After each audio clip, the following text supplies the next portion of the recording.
Welcome to the Brothers in Crime podcast. We are brothers. We talk about true crime. We don't take ourselves too seriously. And you shouldn't either. Turkey, stuffing, sweet potatoes, cranberry sauce, Macy's parade, football, family. What do you think of? A long day with family. But which holiday do you think of? Thanksgiving. Thanksgiving, that's right. For 16-year-olds Alfred Chestnut, Ransom Watkins, and Andrew Stewart, their Thanksgiving in 1983 was much different than the one I just described. Instead of turkey, family, and football, they got woken up by police, handcuffed, and hauled off to jail. On Thanksgiving? Thanksgiving morning. 35 Thanksgivings would come and go before the holiday might have a slightly different meaning for these three men. November 18th, 1983. Lionel Richie's All Night Long is number one on the Billboard Hot 100. Future number one NBA draft pick Patrick Ewing was entering his junior season at Georgetown. That year they'd go at 34-3 and win the NCAA championship. 3 of Ewing's 4 seasons at Georgetown would see the team in the NCAA tournament's championship game. Georgetown basketball was absolutely on fire. Sounds like. You might ask yourself, well, what does that have to do with anything? I thought this was a true crime podcast. So on November 18th, 1983, just before Thanksgiving that year, a young man named DeWitt Duckett had just finished science class at Harlem Park Junior High in Baltimore, Maryland. It was a little after 1 o'clock, and with a couple friends, DeWitt made his way down the hall, where another young man came up behind him, wielding a pistol and demanding DeWitt's Georgetown starter jacket. Starter jackets were the thing. Now, this guy came up and demanded DeWitt's starter jacket. DeWitt tried to get the jacket off, and a struggle followed. And ultimately, DeWitt was shot in the neck. The shooter made off with his jacket. But despite being shot in the neck, DeWitt made it down a floor and to the cafeteria where he found the unit principal for the school. The principal helped him to an administrative suite where he eventually collapsed. Medics arrived and they took him to Baltimore Shock Trauma, where after about 2 hours, he died as a result of his injuries. DeWitt Duckett was 14 years old. He was murdered for his starter jacket. This is a crime that's just completely senseless. It's absolutely awful. But somehow this story only manages to get worse. Well, how can it get worse than a kid in school, minding his business, getting shot over a daggone jacket? I'm glad you asked, and we're going to answer that question. Alfred Chestnut, Ransom Watkins, and Andrew Stewart had previously attended Harlem Park Junior High. But by this time in 1983, they had moved on to high school. On November 18th, 1983, they went back to their old school for a visit. They were all 16 years old at the time. The trio got to the school around lunchtime. They visited a few classrooms and were, as young men can often be, a little disruptive. Ultimately, they were told to leave, and they did. When they went outside, though, they hung out at the basketball court until the school either resource or security officer, so this is somebody who's like a police officer but not exactly, had returned from lunch, and this was around 12:45 in the afternoon. Now, the officers saw them hanging around the basketball court, and after about a 10-minute lecture on the importance of staying in school and out of trouble, the officer escorted the young men off school property and watched them as they walked off into the distance to make sure that they had really left this time. By all accounts, nothing in any of this ever says they were doing anything wrong. Other than skipping school to go visit a school. Unless, maybe, did they not have school that day? That's a good point. What I mean is, it wasn't like they went into the school for some nefarious purpose. They were basically just hanging out. They were a little disruptive in the sense that the teachers are trying to teach class, and here they are, not part of the class. Well, if that's the worst thing a kid ever does, then God bless him.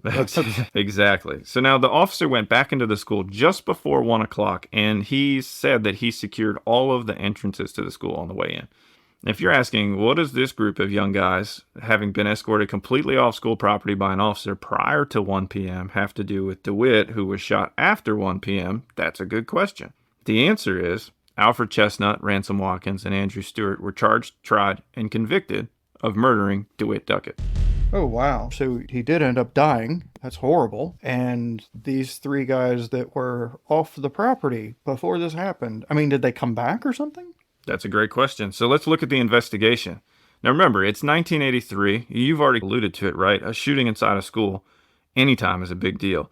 But this particular shooting, local press reported it was the first time that a student had been fatally shot in one of Baltimore's public schools.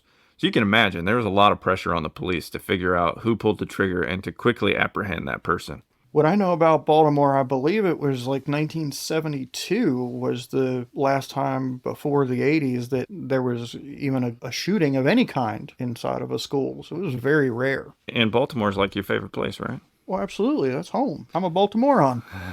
The Baltimore Police Department identified potential witnesses, as you would expect them to, and they learned from teachers that there had been several former students in the building that day. That included the three that we've talked about, Chestnut, Watkins, and Stewart. There were a couple others as well. The day following the shooting, Baltimore police had begun to identify Chestnut, Watkins, and Stewart as suspects. Officers began showing photos of these three young men to the witnesses that they knew were around the crime scene at the time. Two witnesses had said that police showed them groups of photos, two groups of photos. The first set contained pictures of Chestnut, Watkins, and Stewart. Now, the second set of photos was a completely different group with other folks. Police showed these witnesses the set of photos of Chestnut and his friends twice. So this first group that included these guys, they were shown that group of photos 2 different times. But these witnesses insisted that they couldn't identify any of the guys in the photos. Now remember, that's the day after the shooting takes place. On November 23rd, so about 5 days out, Baltimore Police Department was told that another student, this is like a 4th student, may have witnessed the incident. So police showed this possible witness the group of photos containing Chestnut and his friends, and the student picked them out. Police prepared a statement for the student to sign, and the student signed it without even reading it. Now, after this identification, Baltimore police had patrol officers pick up the other 3 student witnesses. That's how I'm going to refer to them because they were students at the time. And they were young students because remember, this is a junior high school. So they pick up the other student witnesses, which include the 2 who have already said they couldn't ID anybody in any of the groups of photos, even though they viewed the group that had Chestnut, Watkins, and Stewart twice. These young folks were then driven by patrol down to homicide at the Baltimore Police Department. According to testimony at trial and more recent statements, none of these minors' parents were present or even made aware that the police were going to be interviewing these students in this second interview. Despite the fact that 2 out of 3 had previously not identified Chestnut, Watkins, and Stewart, all 3 witnesses, now in the homicide unit at Baltimore Police Department, picked these young men during the interview as being involved in the shooting. Then around 1 a.m. on November 24th, Thanksgiving Day, 1983, Baltimore police descended on all 3 homes and arrested Chestnut, Watkins, and Stewart for the murder of DeWitt Duckett. Police had also obtained search warrants, and when they searched Chestnut's house, they found a Georgetown starter jacket, just like the one DeWitt was murdered for, in his closet. Well, that's interesting. It is indeed. All 3 men pled not guilty and exercised their right to a jury trial. During the trial, there was no dispute that Chestnut and his friends were at the junior high school that day, and even shortly before the shooting took place. The state's evidence was primarily from the 4 student witnesses and the lead detective from Baltimore Police Department homicide. There are several teachers and a resource officer who testified that the young men were in or at the school building that afternoon, which they didn't dispute. 4 students testified that Chestnut, Watkins, and Stewart were the ones who took DeWitt's jacket and shot him. Finally, there was the Georgetown starter jacket, the whole reason DeWitt was murdered, and one of those had been recovered from Chestnut's closet at his home. Let's look at what the student witnesses said at trial. I'm going to refer to them by number, student number 1, 2, 3, 4, just to keep it straight. Student 4 testified that Chestnut was the shooter, that Watkins held the victim, and that Stewart took DeWitt's starter jacket.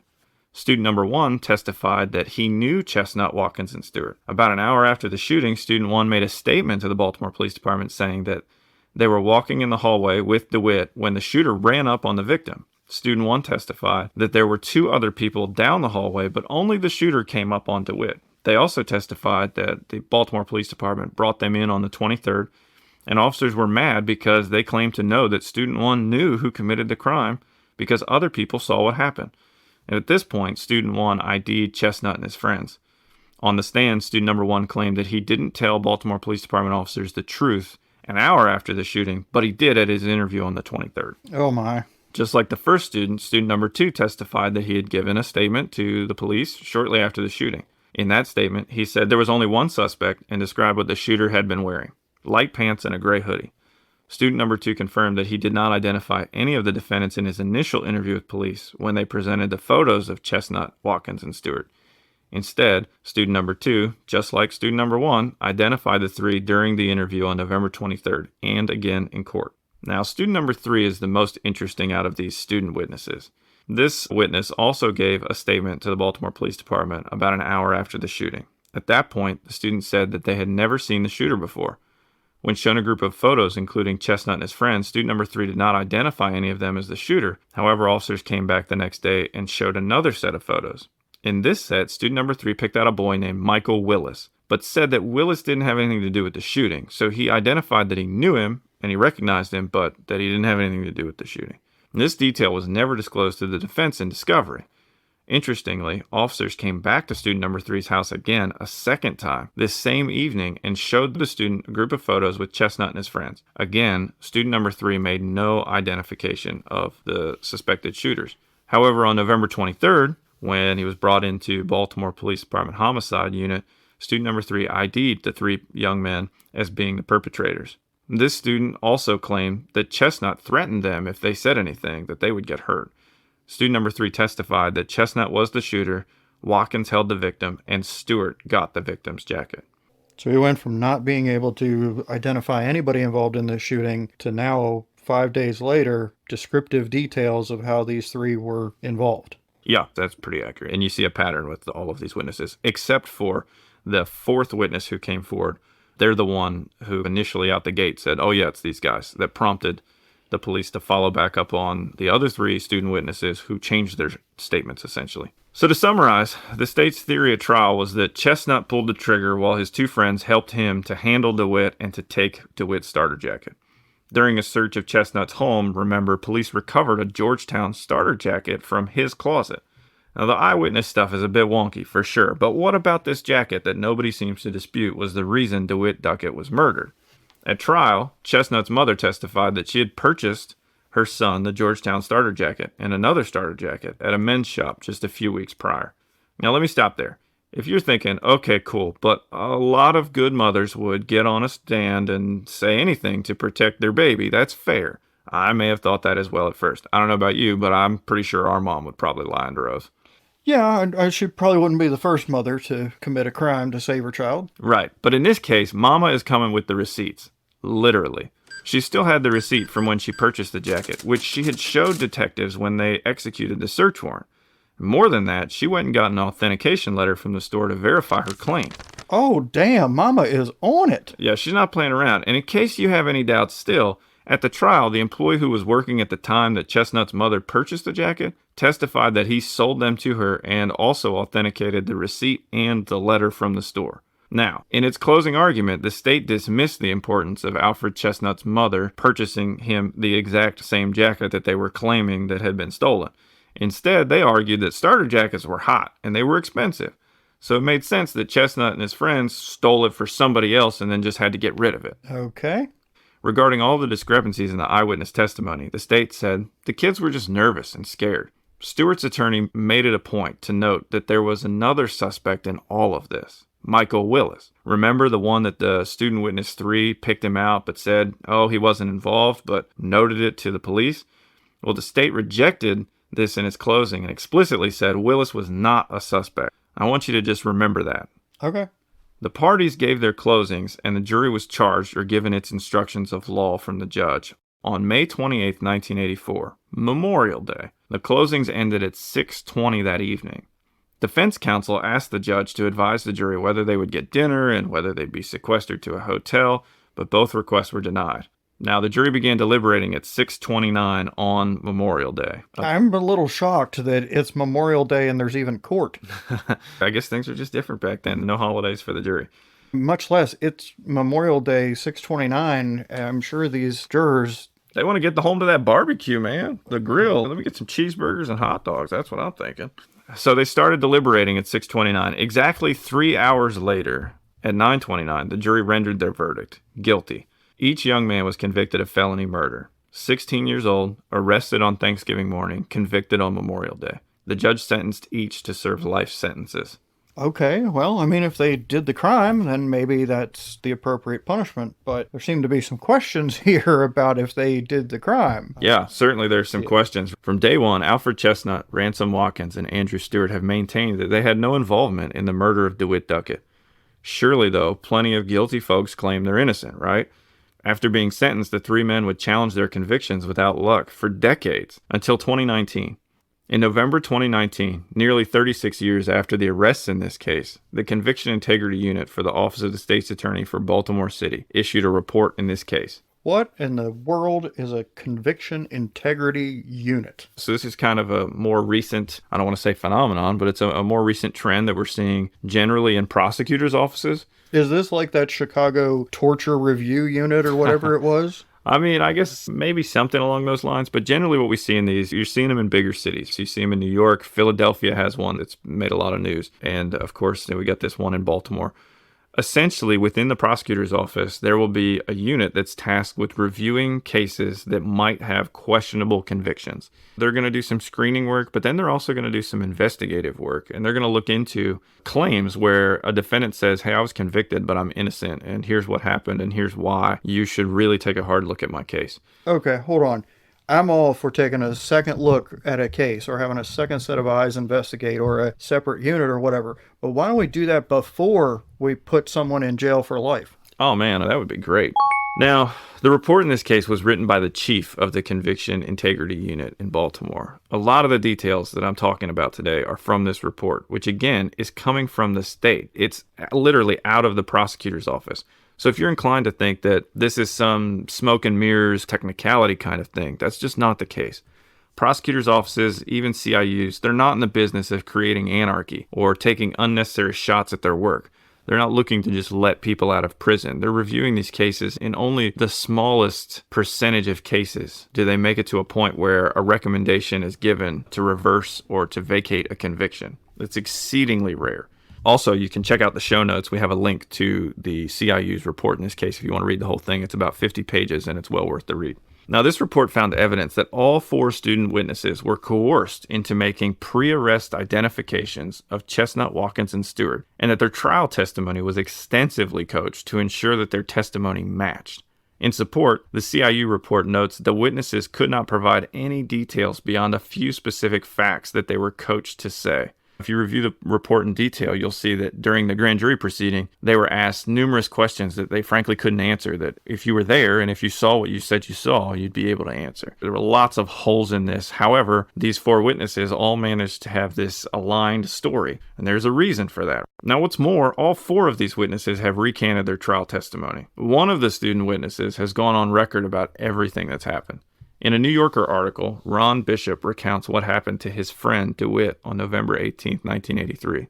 Ron was 14 at the time. He was with DeWitt, leaving that science class, when somebody put a gun in his face and then turned the gun on DeWitt and eventually shot DeWitt in the back of the neck. The gunman had ordered DeWitt to give up his starter jacket. He tried to get the jacket off. Bishop took off from the scene of this armed robbery, only to hear the gunshot go off behind him as he ran down the hallway. Okay, but Bishop knew who was pointing that gun at DeWitt's neck because he was just there, right? He's there, and Bishop is one of the student witnesses that we talked about earlier. Okay, I see. Bishop watched his friend stumble into the school's cafeteria, bleeding out, dying. Having been so close to the shooter, Bishop was a primary witness. He probably had a better view of the gunman than anybody else that day. Police met with him shortly after the shooting, and he told them that he thought the shooter looked familiar, but he wasn't sure what his name was. This is where the teacher's reports about Chestnut, Watkins, and Stewart being in the building that day really came into play. See, when the teachers let the officers know that they had been there, this gave the officers names and pictures to work with. The lead detective, Donald Kincaid, was no rookie cop. The homicide detective had been around for quite a while, and he took a group of photos, the ones that included Chestnut and his friends, to show Bishop. Bishop recognized the 3 because they went to the same elementary school and, they knew each other from the neighborhood, but he didn't identify them as being involved in the shooting. After a 13-year-old student witness, who later it became clear was in a position that would have been nearly impossible to see the identity of the shooter. I'm talking down a hallway, around a bend, with a grate or a gate, like the kind of separates hallways and metal. Sure. So all this stuff in the way, terrible angle, really far away, basically impossible. So she's the one who came forward and claimed that Chestnut, Watkins, and Stewart were involved. And after that, detectives put the pressure on the actual witnesses who were closest to the shooting, including Bishop, to identify these young men as being involved in the crime. According to Bishop, the detective's demeanor completely changed at this point. Instead of coming to his house and talking with his parents present as he had before, Bishop and the other boys had been picked up and brought in without their parents' consent down to the homicide unit. There at homicide, Bishop says the detective told him he better tell them who did it or he could be charged with accessory to murder. Oh, come on. And so, as he pointed to photos, the detective offered some commentary. Bishop pointed at Chestnut, who he knew from the neighborhood, and the detective apparently said, "Oh, he had the gun, right?" And Bishop knew that was who the detective wanted him to ID as the killer. So afraid of prison, and with a homicide detective who he says seemed frustrated and angry, a ninth-grade Bishop ID'd Chestnut, Watkins, and Stewart as being involved in the shooting. As the trial neared, Bishop says that the prosecutor held a meeting with all 4 student witnesses where they essentially rehearsed what to say, and without saying as much, made it clear that there was a correct narrative and an incorrect narrative. Bishop stuck to the script. At trial, his testimony contributed to the convictions in this case, and it began to eat him alive. He thought about the 3 men in prison. It weighed on him. He actually failed the 10th grade. Wow, that sucks. Remember Michael Willis? Yeah. So, not long after DeWitt was murdered, Bishop ran into Willis, and Willis said something that just seemed odd. According to Bishop, Willis told him, "If anyone tries to take your jacket, let me know. I'll take care of them for you." Now, Bishop says he barely knew Willis, and he thought it was odd, and at first he just thought not a whole lot of it. But as time went on, he started to wonder maybe Willis was sending a message. Was Willis the boy in the hoodie who shot DeWitt? Bishop wondered, and he recalls seeing Willis wearing a Georgetown starter jacket shortly after the murder. And as time went on, Bishop became more and more convinced that Willis was the one who actually shot DeWitt. Now, despite going to college, graduating with a bachelor's in psychology, and landing a great job as a counselor in a hospital in Baltimore, Bishop felt intense guilt for what he described as sending 3 innocent men to prison for the rest of their lives. I can imagine. Bishop wasn't the only one who had reason to suspect Willis. Chestnut had been requesting copies of the reports and police files from his case for years. Remember, these guys were convicted in 1984. In 2018, he finally received some of the investigative reports from the days right after DeWitt's murder. And there was a name in a report co-written by Detective Kincaid that really stood out. Can you guess who it was? Michael Willis. You would be correct. The report indicated that a young lady had told police she heard Willis was at the junior high when police responded to DeWitt's murder, and that he had a gun and threw it down and ran away with some other boys. Her brother told police that he had heard Willis wore DeWitt's starter jacket to his skating rink the same night as the shooting. That is cold. Alfred Chestnut believed that he finally had what he needed. He wrote a 5-page letter to Marilyn Mosby, Baltimore state's attorney at the time, pleading his innocence and asking for help. These cases were referred to the chief of Baltimore CIU, who got the trial transcripts and started really digging into the cases. Part of that digging was interviewing the student witnesses, including Bishop. Bishop went to CIU and met with the folks investigating the case. He sat in the office and said, "There was one shooter. It was Michael Willis." The 3 other student witnesses were interviewed as well, and they all gave statements that didn't match their trial testimony. Remember the young lady who first came forward and had ID'd Chestnut, Watkins, and Stewart? Yes. She said that she'd not even seen the shooting. And I want to point out, she was the youngest of all these student witnesses. She was only 13 years old at the time. And she was the one that was down the hall around the corner behind the gate and supposedly had seen it. Yeah, exactly. And now she's saying, yeah, I really didn't see anything. Exactly, right. But it was supposedly her coming forward and pointing to Chestnut, Watkins, and Stewart that had caused the police to really focus on them and to bring these other witnesses who didn't ID them back around and, for whatever reason, eventually to ID them. Now, that fall, the chief of the CIU apparently set a personal deadline to see these 3 men released from prison before Thanksgiving in 2019. She worked the case, and on November 22nd, Marilyn Mosby actually visited the 3 men to deliver good news in person. A few days later, all 3 were in a courtroom in Baltimore. The judge offered the men an apology and ordered that they be released 3 days before Thanksgiving. 36 years in prison, 108 years collectively, is the longest period of incarceration in American history for a single case. Alfred Chestnut, Ransom Watkins, and Andrew Stewart were locked up as 16-year-old teenagers and emerged from prison as 52-year-old men. I don't want to say that's their entire life, but my gosh, that's marriage and kids and college or learning a skill and a career. Wow. That's not, so, okay, here's a weird question I've always had. When whatever happens that you get in front of a judge that says, yeah, something went wrong here and you're getting out of prison, is that like you're out right this minute? Or is that like I'm ordering Department of Corrections to get you checked out? Yeah, so it varies a little bit, I would say, case by case, procedure by procedure, and jurisdiction by jurisdiction. And I think it can go both ways. So sometimes they'll have everything taken care of so that once the judge says, hey, you're free, you walk out of that courtroom and you're actually free. Some places, sometimes there can be this, okay, your conviction's thrown out and it's ordered vacated and you're to be released. Just as a housekeeping matter, you have to go back to whatever, a jail or whatever facility to be essentially like processed out. And so really it just all boils down to whether that's done on the back end or the front end. And I think some of that comes down to, my guess is in a case like this, they knew this was all just a technicality to come in front of the judge. So they might have had all that squared away ahead of time. Plus it's a big city. Everything's right there. In other jurisdictions, or maybe where you're not sure which way the judge is going to rule, then I would say it's probably going to be more likely that you might get ordered released, but then you have to go back and just be processed out. But I would say in almost all circumstances where something like this happens, where there's a finding that you're being exonerated, like these guys were, it's going to be fairly quick. I'd say the more public or the more press that's around it, and the more that it's like everything's known ahead of time, is probably going to happen in court. If you're appearing in front of the court and the court really makes the decision there because it's contentious. Because that's something I should point out here is there really wasn't a debate. It wasn't contentious because you had the CIU, which is the prosecutor's office, right, who jointly filed this petition with the lawyers for Chestnut, Watkins, and Stewart, which I believe was a combination of a law firm, the Mid-Atlantic Innocence Project. I think the Baltimore Innocence Project was in on it too. Essentially, you had both sides coming together and saying, hey, judge, you're the one who really has the final say in this, but we all agree that these convictions need to be thrown out. So that's a little bit different scenario than some scenarios where maybe you have somebody who's actually innocent, but the prosecutor's office, and this happens all the time, for whatever reason, they're not in agreement. So they're fighting it, and then the defense puts up a strong case and the judge agrees with the defense. So that in that kind of an instance, they probably wouldn't get let out of the courtroom right then and there. Most likely, they might have to go back and get processed out because you don't know what the judge is going to decide until the judge decides, until they see the evidence.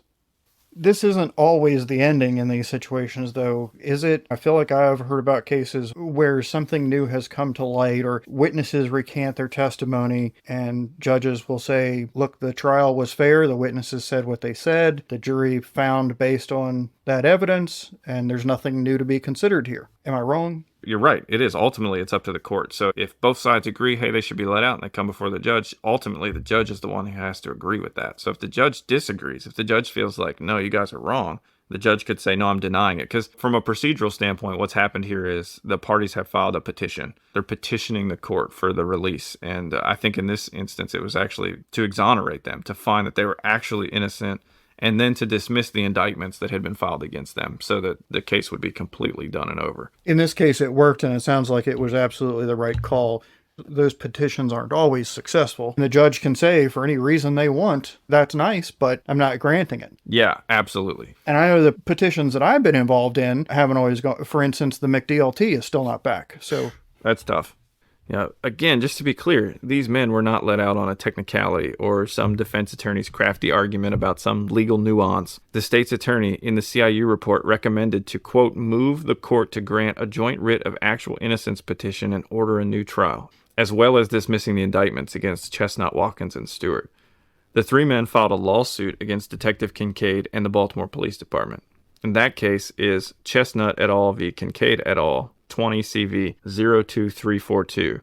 In a January 23 report from Baltimore City Law Department titled Significant Litigation Report, which I'll note is 18 pages long, it indicates the discovery is underway, and in the description it says that, quote, the plaintiffs contend that their convictions arose from the improper investigative tactics of BPD members which targeted plaintiffs in contravention of the evidence. Now, I have no idea what Kincaid did or didn't do, and I'm not somebody who wants to be party to a lawsuit, so I'm not trying to speak on that. I'm just letting you know that that's what has been alleged, and based on that New Yorker article with Bishop where he talks about his experience with the investigators in the case, one has to wonder. Detective Kincaid said that no witnesses were ever coerced and that he didn't do anything other than seek the truth.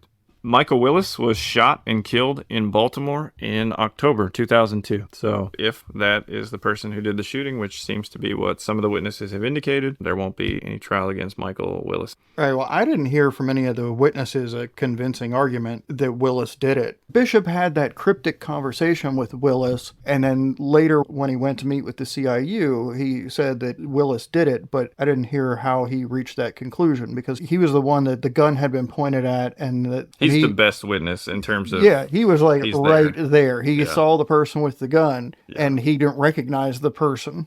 Not saying it was or wasn't, that's just his position. And I think there's some other folks who seem to think that's the case. But again, he was never tried for it, so we don't know. And if this case teaches us anything, you can be tried of something, convicted, and that might not mean a whole lot either. and lose 36 years of three men's lives. They didn't even get to graduate high school. These guys didn't even get to be adults. They were 16 when they went in the pen. There's a picture of these guys whenever they are being moved around right after they've been arrested. And to look at that picture is honestly, it's just heartbreaking. Yeah, they're kids. Are you familiar with Elizabeth Loftus?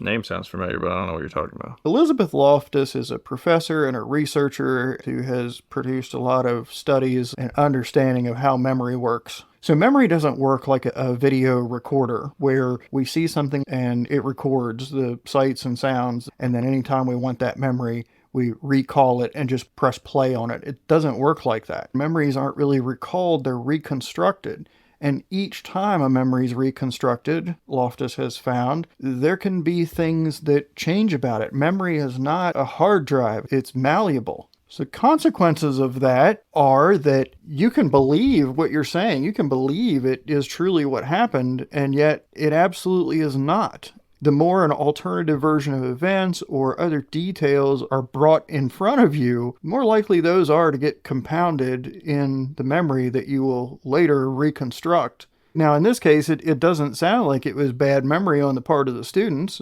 Maybe the first girl that got the thing started about these three other boys saying that they were there, they did it, that sounds to me like you have a teen or a preteen jumping to a conclusion. Not crazy, but the police should sort that out and go, okay, we've got these three kids that don't attend this school here. We need to check that out. I feel like that should have been over the minute they found that those boys had left at 1 o'clock and you have a security guy convinced that they're gone and they're not in the building. Yeah, for sure. Well, and for the girl that comes forward as a witness, one of the things that I thought whenever I was reading through this initially was how much of it was, oh, she came forward and had this evidence, and how much of it was they found somebody who was willing to say what they wanted to hear. And I don't know that. I wasn't there, but that could have even gone from they're talking to the kids who were in that general area. They asked this girl, anything strange happened today? And it comes up that these three boys were here. Did you see them do this? Do you think they did it? Is it possible they could have done it? It could turn into a statement that sounds more like a fact than a guess or a conclusion. And again, remember, my recollection is that they wrote the statement for her. She signed it, and she said she didn't even actually read it. So yeah, that's really handy. It seems like that's not the way we should be putting people in prison for life. Yeah, and then that was kind of what they used to go after these other three witnesses who should have been good witnesses. But again, to your point, you think about it, even Bishop, you make a really good point. He goes from having a gun in his face as a kid, as a child in a junior high school, and he says as soon as the gun is on DeWitt and he's got the chance, he takes off because, he had a gun in his face. I don't blame him. But so in that moment, how good is your memory really? Like, how well did you take in what this person looks like? Absolutely. Victims will often report the gun that they saw as being huge because that's what it seemed like at the time. When a gun's pointing at you, it looks a hell of a lot bigger than it is. Speaking from experience. And that can really cloud other minor details at that point. Your fight or flight survival instincts kick in, and right now, all you see is death via that cold steel. Yeah, for sure. And then it's, okay, and what color were his eyes, and what kind of hair did he have under the hoodie? For all I know, it could have been a robot, Right. Yeah, and that's a really good point. So to the extent that Bishop believes that it's this person or that person, that's his belief, and I don't know, I wasn't there, but it's understandable if things are a little mixed up. Yeah, look, I don't blame these kids at all. Oh. These are kids. And like you said, intentionally or innocently, the police are going in a direction asking questions. And they have to be smart enough and careful enough to solicit truth. Sometimes police go into an investigation having already determined what the outcome is and are looking for confirmation of what they already believe, not looking to see where the investigation goes and what the truth actually is. And we certainly are seeing this more and more in these older cases. But back to the eyewitness testimony, I don't hold a whole lot of faith in eyewitness testimony. First of all, everybody lies. And secondly, our memories suck. They're nothing like what we think they are. Yeah, there's this false sense that we have great memories when reality is we don't. And if you are hearing that and you disagree, just Google. There's plenty of stuff out there. One of them is there's an image with, I don't know, maybe 9 or 12 or 15 different images that appear to show the front or the obverse of a penny. And the question is, which one is actually the way that a penny is depicted? How many times have you seen a penny over the course of your lifetime? More times than you can count. If you're in the U.S. with us, if you're across the pond or somewhere else, I don't know. A loony or a toonie or something like that. How many times have you looked at a penny? Well, what is written on the front of a penny? Can you tell me? You've seen it a gajillion times. Can you remember what's on the front of there? And then go look at the penny and see. Which president is it? Which way is he facing? Yeah, there's lots of things like that you think, oh yeah, I've seen that more times than I can count, but doesn't mean that it's in there. If you look at this, there's a way you could spin the description of this case to say, well, shoot, there were 4 eyewitnesses that identified these 3 people. What else more do you need to convict them? Well, and frankly, that's how it went at trial, right? Right. The jury took 3 hours to convict these kids of a murder, and I'm sure that's how they felt. Well, we got these 4 witnesses who said they did it, so what else do we need? And you have the defense saying, well, wait a minute, these identifications aren't legit. Well, what else is a defense attorney going to say? If they're going to plead not guilty, they got to argue something. The jury, maybe they just looked at, well, they're reaching for straws. But this is why it's important to not just look at the sum of the numbers. Well, we have 4 eyewitnesses that saw them do it. So it's 4-1, they're guilty. Wait a minute, let's break down each one of those 4. And that's where you find out that none of those witness statements holds up. And these guys lost 108 years of their lives. Yeah. In 2020, the Maryland Board of Public Works approved an $8.7 million payout as compensation to Chestnut, Watkins, and Stewart, which breaks down to roughly $2.9 million each. And that number is just shy of 36 years multiplied by the median household income in Maryland at the time the payout occurred. So I think that's generally how they got at that number. But in listening to and reading about their reintegration into society, Bob said it earlier, right? They missed out on all these birthdays and cookouts and funerals. And what they've described is coming back to family, that it is their family, but in some ways, so much is lost. The connection is lost. The time is lost. You just can't replace that. Well, sure, when they went in the pen, they probably had grandparents, parents, brothers and sisters, maybe some nieces and nephews. Now, the grandparents are almost certainly gone. Some of the parents probably as well. So, yeah, a lot of the family they knew when they went in, those family isn't around anymore. Now there's a new family. And, of course, they haven't been able to build any friendships in 36 years. Yeah, now throughout the case, the 3 men have managed to stay in contact, and they've stayed friends with each other, which I think is pretty remarkable. That really is, and it's a good thing they got going coming out, because they all have that shared experience, and they're all facing the same thing together, which could only be more difficult doing it alone. Yeah. As far as the money goes, I bet that all 3 of them would say they would much rather have their life reset to November 1983 than to have any of that money. No, I'm sure. Yeah, I don't even think that's a question. Finally, remember Bishop, the witness who was featured in the New Yorker article? The author of that article gave a letter that Bishop had written to Chestnut, Watkins, and Stewart in 2021. So in person. Now, I think it was one of the 3 men, I believe it was Stewart, actually was a kind of part of this meeting via Zoom.